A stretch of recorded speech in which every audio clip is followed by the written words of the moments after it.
Welcome class 6. Today we will learn about the properties of whole numbers.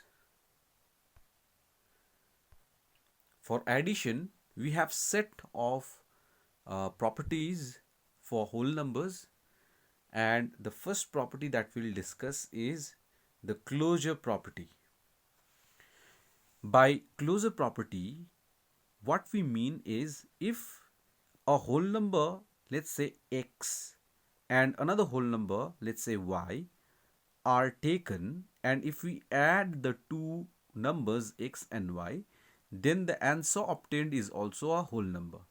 For example, the first whole number taken is 5 and the second whole number taken in this case is 8, and when you add 5 and 8, the answer becomes 13, which is a whole number. So 13 is also a whole number. Another example is 4 when added with 0, a whole number, and the answer is obtained is 4, which is again a whole number. Another example, 7, the first whole number, added with another whole number 3, and when you add, the result is 10, and 10 is again a whole number. Similarly, 15 and 18 when added gives 33, so 33 is also a whole number. In short, closure property is that property in which a whole number added with another whole number gives answer also as whole number. Then we say that the property or closure property for addition is fulfilled by the whole numbers. So this is the first property. Second one is called the commutative property or simply commutativity. This means that if any number added with another whole number will result in the same number, okay, added by the second number. Okay, for example, let's see over here. 4 plus 3 gives 7 and 3 plus 4 is also equal to 7. This means that when two of the numbers are added, okay, and if you interchange the two numbers, their places, if you interchange the places, then again the answer will be same. If this is the property and that is followed, then we say that commutative property is followed by the certain given numbers. So here 4 plus 3 is also equal to 7 and 3 plus 4 is also equal to 7. So we can say that 4 plus 3 is equal to 3 plus 4.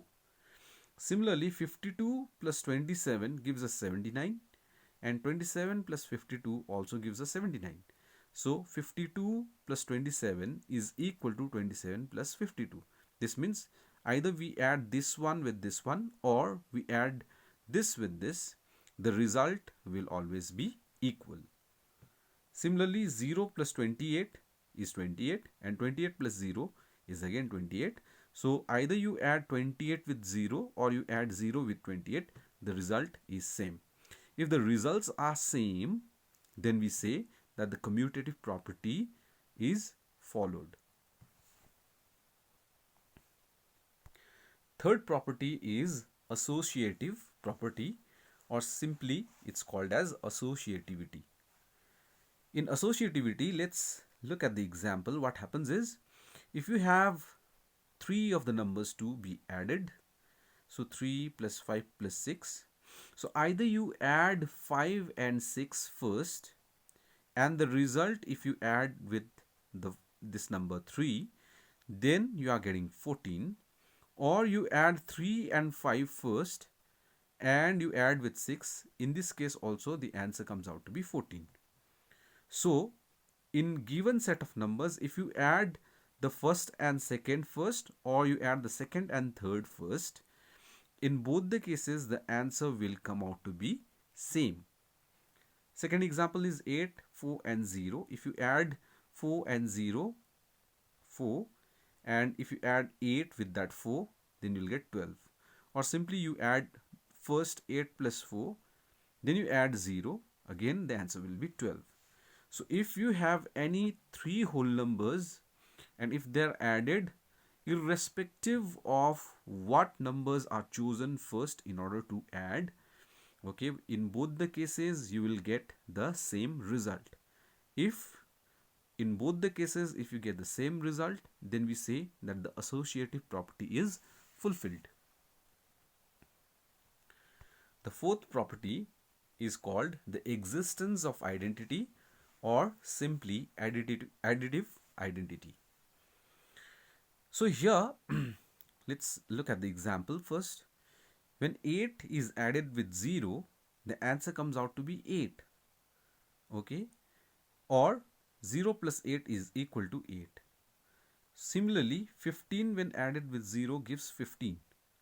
So here what we are trying to say is when any number is added with a given number, and by adding that given number, if we obtain the same number as result, then that number is called additive identity or simply identity element for addition.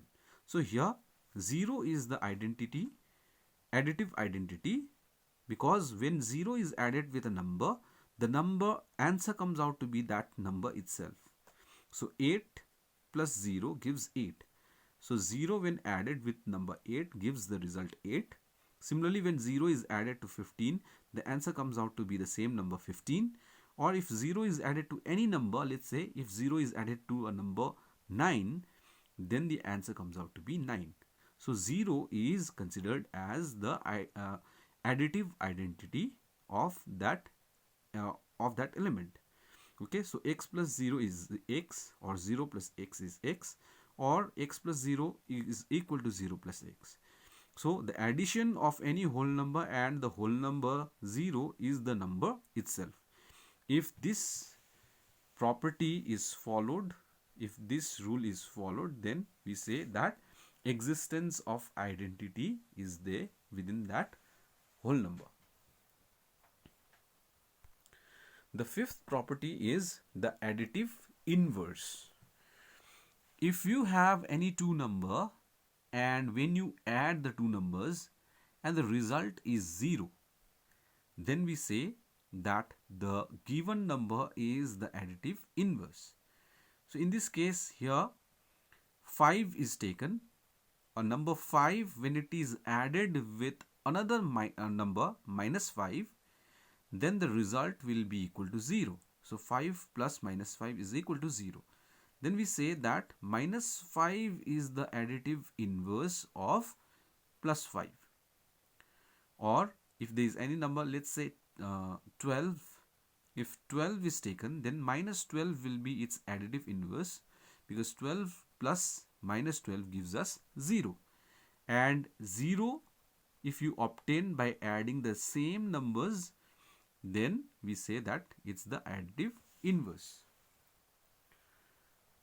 Here 5 and minus 5 is equal to 0, but minus 5 is not a whole number, therefore minus 5 is not the additive inverse of 5. So the same fact can be shown for every whole number other than 0, as 0 plus minus 0 is equal to 0. So this is the rule for additive inverse. Last one is called the cancellation law. In cancellation law, we can easily cancel out the same terms in both the sides, either in the left hand side or in the right hand side. Here, if x plus y becomes equal to x plus z, then x and x from left and right can be cancelled this way, and we obtain y becomes equal to z. Okay.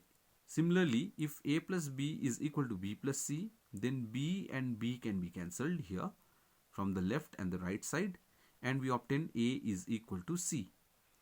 Here another example is taken. X plus 8 is equal to 5 plus 8. Here 8 and 8 is cancelled from both the sides, and we obtain x is equal to 5. So we can cancel out the same terms from both the side if provided both the terms have the same signs. If this is plus, then this is also plus. If this is minus, then this is also minus. Then only it can be cancelled. So this is the cancellation law of addition.